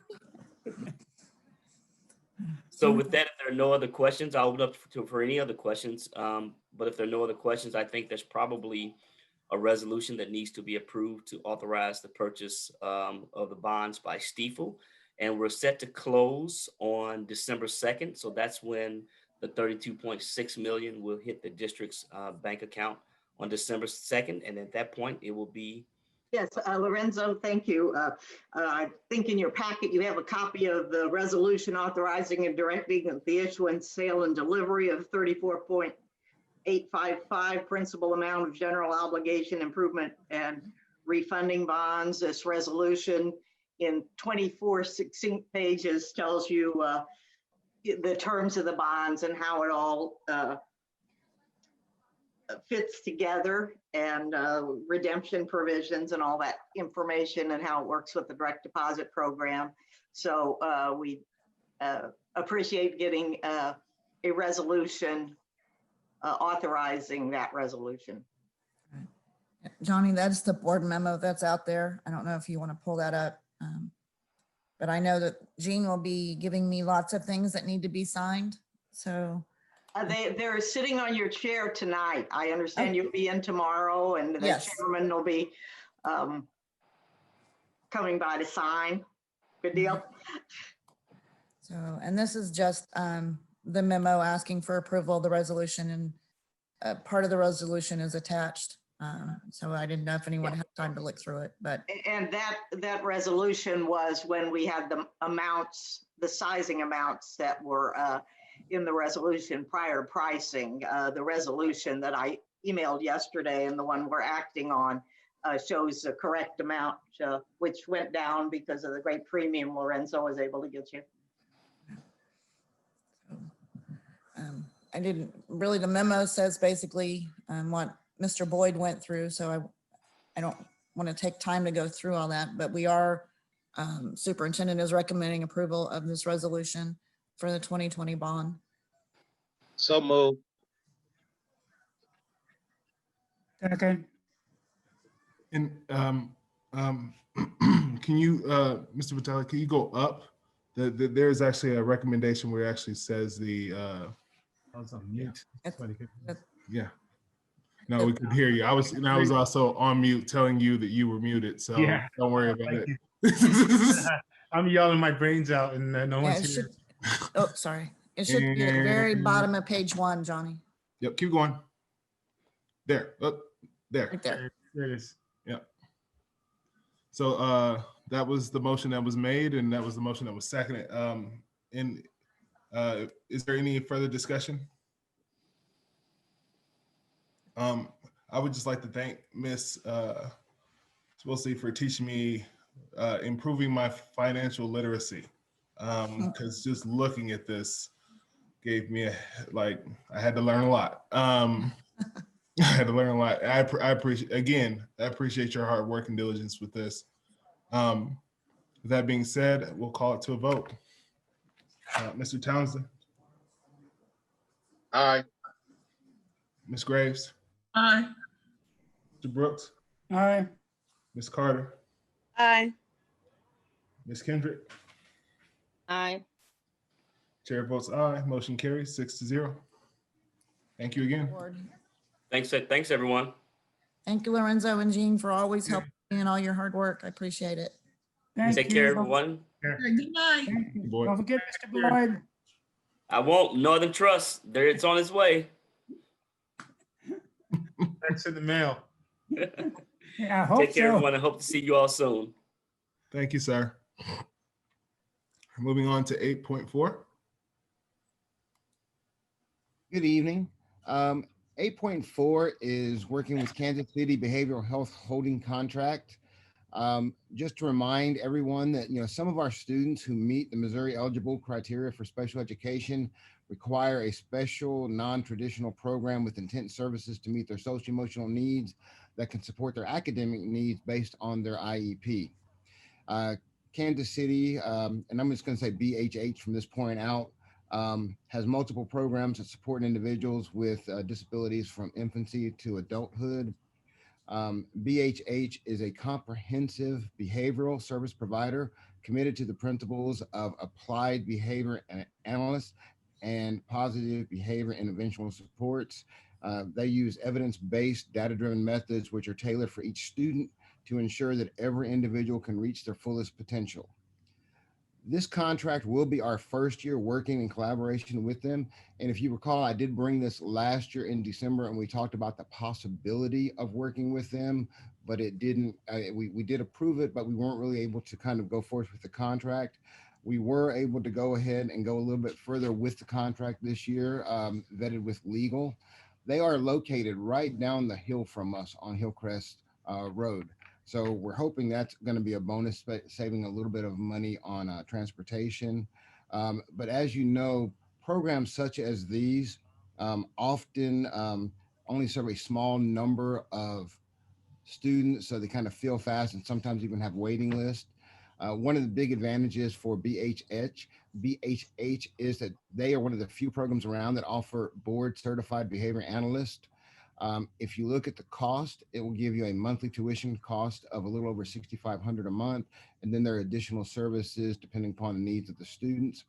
At this time, we don't have any student enrolled in BHH. This is really just, again, in case we have the opportunity that arises. This is one that we would be able to add to our repertoire, such as, Rainbow, Sherwood. So the approval of BHH contract would allow us to utilize the program to meet some of our special education students that require this level of service based on their IEP if the need arises. So if you kind of look through the contract, you'll see that this really is just approving us to work with them. And then if we do have any students that we do actually have a contract with them, that would require a separate contract, just as we do with some of the other entities that we work, such as Rainbow and Sherwood. So the superintendent is recommending the approval of the contract with BHH. Are there any questions? Question, Mr. President. Dr. Skinner. Yes, sir. To a contract, and if there are no students enrolled, we still obligated to them for the full period. Is that right? Well, what we're voting on tonight is saying that if we do get students with contract, that we can go ahead and enter into it. What we're doing right now is just entering into like an umbrella contract, and so then if students do come without having to come back to the board, we'll be able to sign the individual contracts to place them there. Right now, we would not be paying them anything for this. It's just a matter of we're having that opportunity in case it arises. Dr. Skinner, this is really just a letter of intent. We're trying to just really pretty much just saying our intention to work with them when we need. Correct. So we're not obligating ourselves. We're obligating ourselves if the need is there, but then we have to go to the per hour basis. But in terms of payout, there's none. This is, as the superintendent said, this is just a letter of intent or in the event of. Right, it's an umbrella. If we don't use them, we will not have to pay them anything. Okay, all right, thank you. I so move that we accept the recommendation of the superintendent to enter this contract with behavioral health. I second. Been moved in second. Is there any discussion? Not hearing any discussion. Call to a vote. Mr. Brooks, Aye. Ms. Graves, Aye. Mr. Townsend, Aye. Ms. Carter, Aye. Ms. Kendrick. Aye. Chair votes aye. Motion carries 6-0. Thank you. Thank you. Moving on to 8.5. Board, this is being presented to you this evening. As you're aware, we have an upcoming election. And as such, we prepare documentation with language that we are seeking your approval on that will be part of the advertisement that goes out to the public. The complete advertisement will be posted in our buildings and it will run in the newspaper. We use the Globe and the Jackson County Advocate, and it will also be on our website. What we're seeking is an approval of the language itself. And Mr. Vitale, if you could enlarge that just a little bit.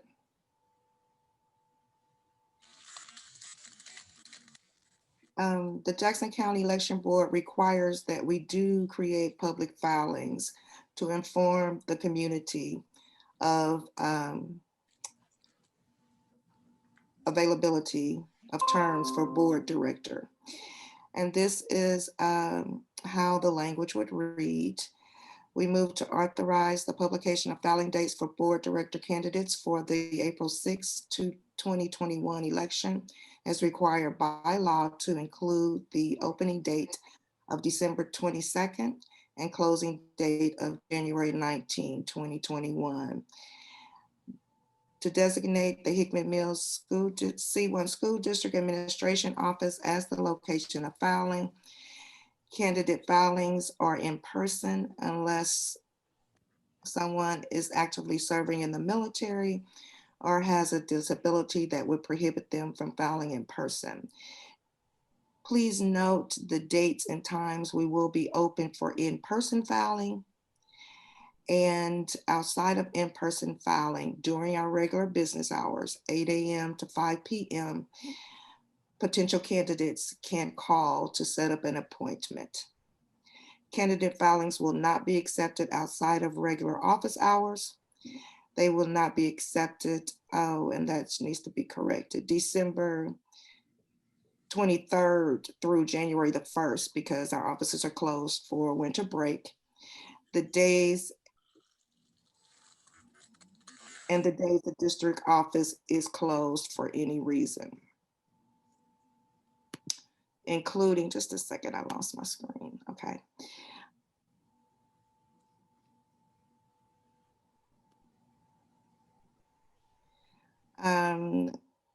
And before we go to that recommendation, Mr. Vitale, if you could open up the second attachment, please. When we post the public filing, this is what it would look like, and this is what goes in the paper, and this is what is posted on our website and in our schools. If you can scroll down a little bit. So it has the requirements and the same information of the language you will be approving, with the correction to include our dates for winter break from December 23rd through January 1. The superintendent is seeking approval for this language to be used in our candidate filing public notification.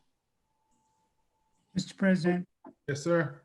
I've always enjoyed Mrs. Payton swearing in after that. I'm sure Ms. Payton will be around to swear all of us, not us, sorry, those folks in. I'd like to be in the audience when she does that. I'd like to move that we accept the superintendent's recommendation on the filing and the documents that's presented. I second. It's been moved and seconded. Is there any discussion? All right, let's go to a vote. Ms. Kendrick, Aye. Ms. Carter, Aye. Ms. Graves, Aye. Mr. Townsend, Aye. Mr. Brooks. Aye. Chair votes aye. Motion carries 6-0. On to 9.0 or 9.1. Right. That is, you can take the screen down. Thank you.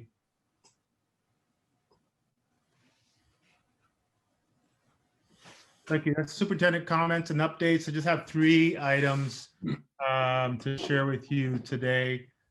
First of all, I wanted to sort of recognize that November is Native American Heritage Month, and we are recognizing that. You'll see some information in your newsletters that come out. People are always able to connect through our website and get some more background information on that.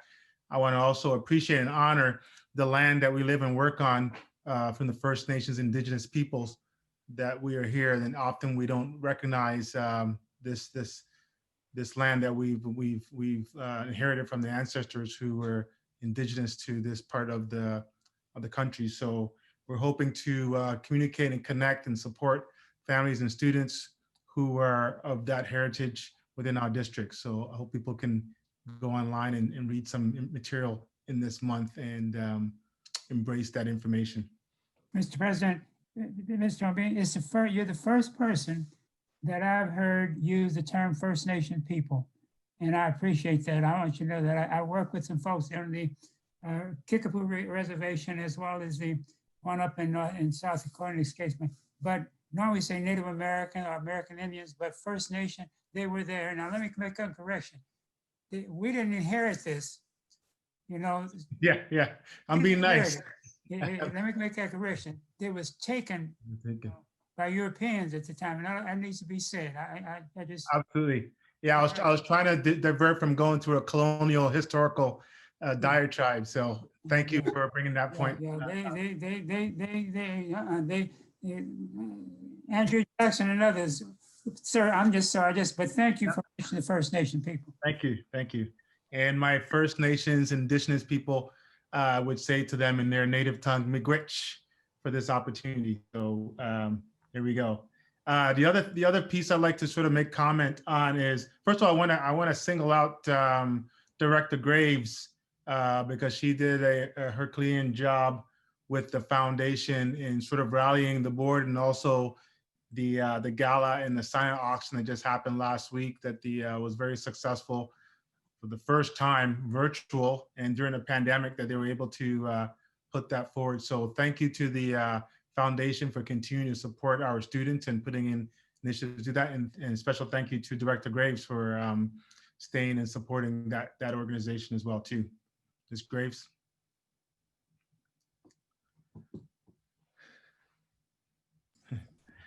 Now, the last item I have is something I want to bring back to the board, and maybe I would love to get some commentary and support around the board. I know we had some conversations early on, I think early in our training, and one of the areas that we all kind of talked about in terms of bringing our district to the next level was around teacher salaries and support staff salary and the disparities around that.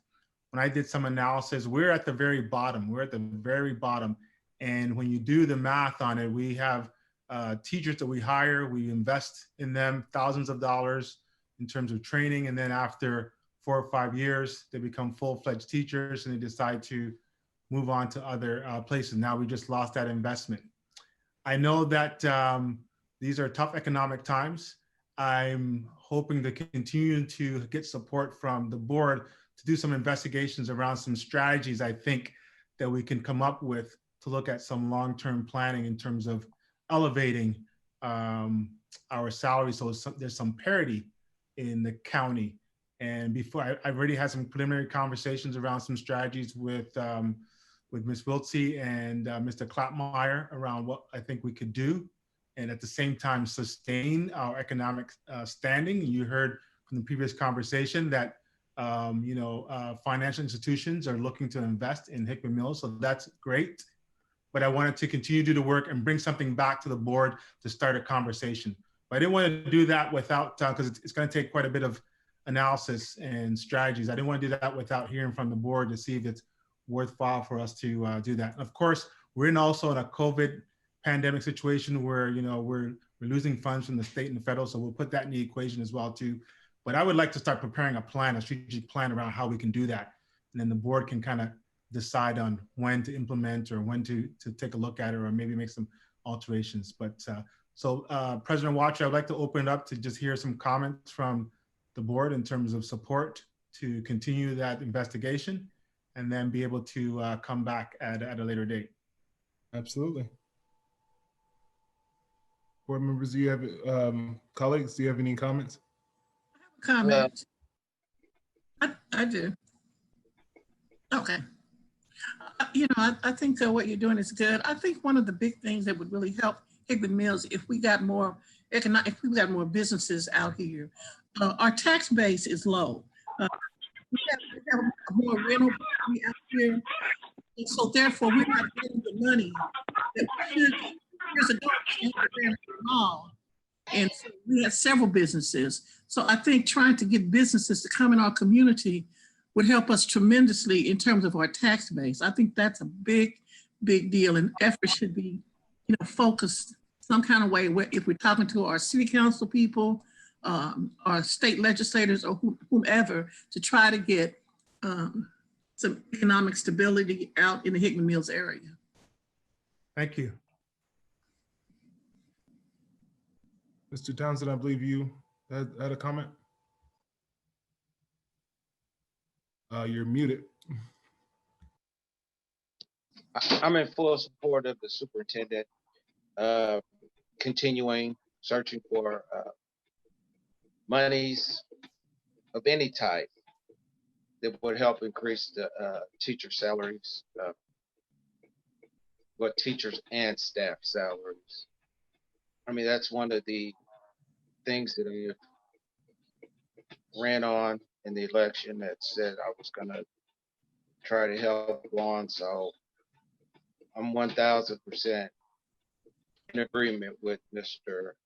Obeen that we are investing a lot in losing these teachers at an incredible rate once they've outgrown our salary structure.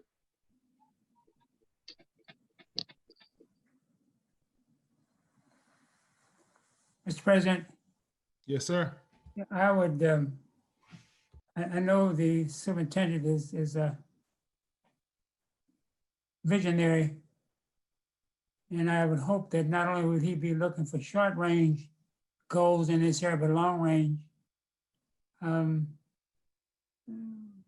We know we have this pandemic, and whatever we do, there are some questions how successful we can be, but I think if you go in positive, you will come out positive.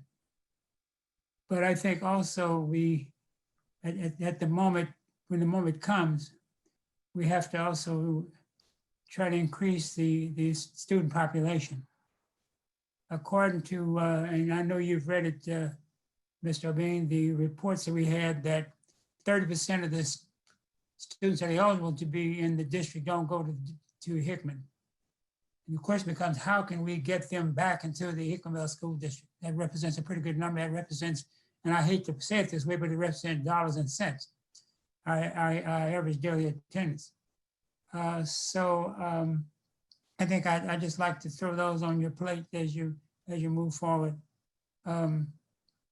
Also, I just ask that you take a look at the projections based on those two reports and your own projections.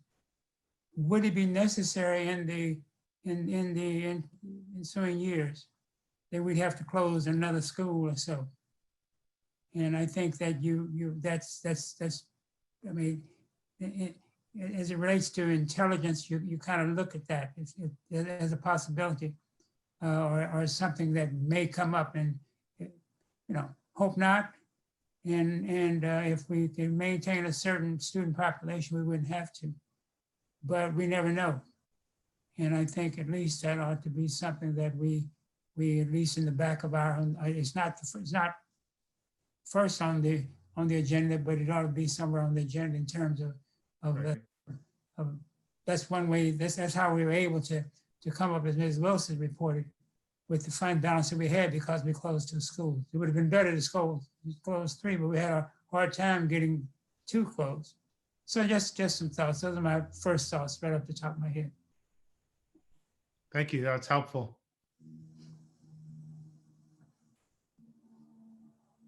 If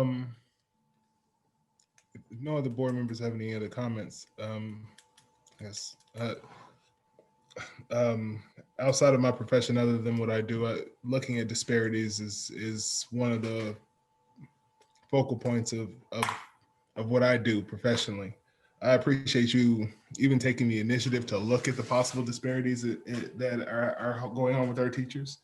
I do think that it's important that within this equation, that the variables in which that have been touched on by Ms. Graves, by Mr. Brooks, are also taken into consideration. I know that there are teachers on this call, and I know that with us as a district moving forward and being visionary and working from an equitable lens, we want to be able to sustain teachers. We want to be able to increase local business. In this moment, I do want to thank our attorney. And I know she's gonna look and go, what? But in the aspect of being able to look at, we do have the availability to look at how we can format the current businesses that we have coming. We have Price Chopper, we have other things that are in the works, and actually putting it together a format so that our representatives and our board or our district is on the same page, especially when it does get downtown and they are making decisions in regards to South KC. Also looking at making sure that we are not leaving any money on the table in the businesses that are coming in. That being said, just as Mr. Brooks said, to the 30% that are going out of school out of the district, there are only 30% of this population that live in our district that own their homes. And we have to be able to look into how can we help our families stay, and not just stay, but also be able to focus on their education to ensure that they're getting a good one. So I think that you taking on this initiative is taking on you're taking on a big load looking at this, but I'm glad that you're here to do it. I support you entirely. So yes, sir, please do. Appreciate that. Is that it? Seeing none? And ditto on my part. Ditto for Excellent.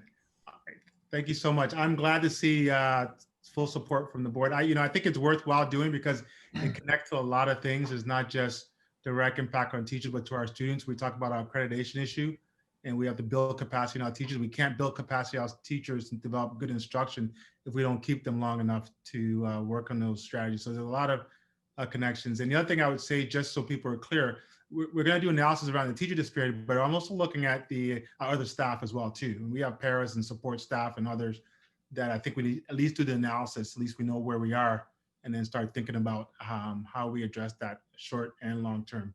So thank you for that, and look forward to some continuous conversations from myself and our team around this issue. And I do feel that we can find some solutions. It's worth the investigation. So thank you.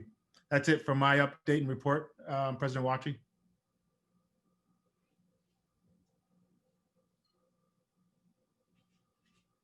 All right.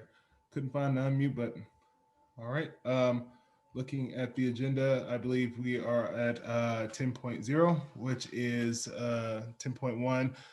It's future items and future meeting dates. We're scheduled to meet December 17th, 2020 for a regular session meeting at 6:30 p.m.